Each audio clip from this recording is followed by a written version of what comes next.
Hey everyone! Today we're going to be eating at Karma Modern Indian. This is an Indian restaurant located in Washington, D.C. This is an Indian restaurant that's a little bit different than other regular Indian restaurants. This one had a more modern take to it.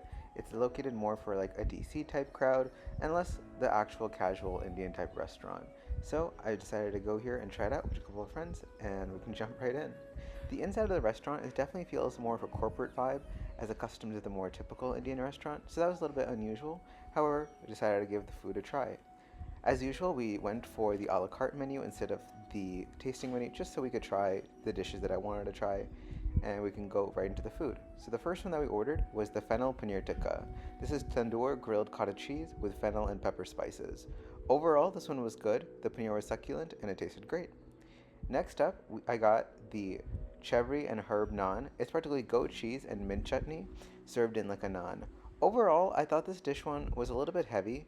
The mint chutney was good. However, I don't think the naan was actually something I'd probably get again. It felt a little bit too heavy and a little bit too much oil, so probably not my favorite, but it did have good flavors. Next up was a spinach and pea patty with dokla on the top. Dokla is practically a fermented batter of rice and lentils, often chickpeas, and it kind of has a cake-like texture. This dish was interesting, I just wish it was a little bit bigger, but the flavors were really good. Now next we're going to jump into the actual dishes. So the first one we ordered was a paneer pasada, stuffed cottage cheese, peach, and saffron sauce. This one was very good, the paneer tasted great, and the peach adding inside the paneer was very, very tasty. And next comes up was a very cool spinach and paneer croquettes with maced tomato bisque. Again, this one was really good. I just wish the quantities of all the dishes were a little bit bigger. Now, I will say about this dish is it was really interesting the way they actually kind of baked it into that shape. I just thought it was a cool way.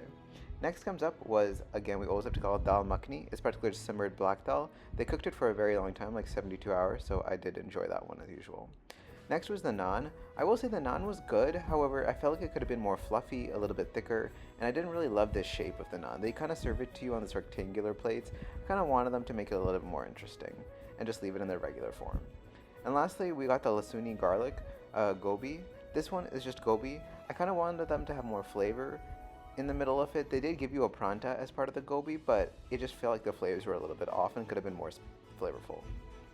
That's the raita, which is just practically yogurt, and it's just kind of showing you all the food that I ended up getting. Finally, to end the night, they brought out some saffron ice cream, and this ice cream was very good because we were celebrating someone's birthday. So overall, I will say that this restaurant is probably rated a 7 out of 10 for me. I think they could have done a little bit more stuck to the classical Indian flavors, but overall, I think it is good for a certain type of palate for Indian food. So thanks for watching, and I'll see you guys in the next one.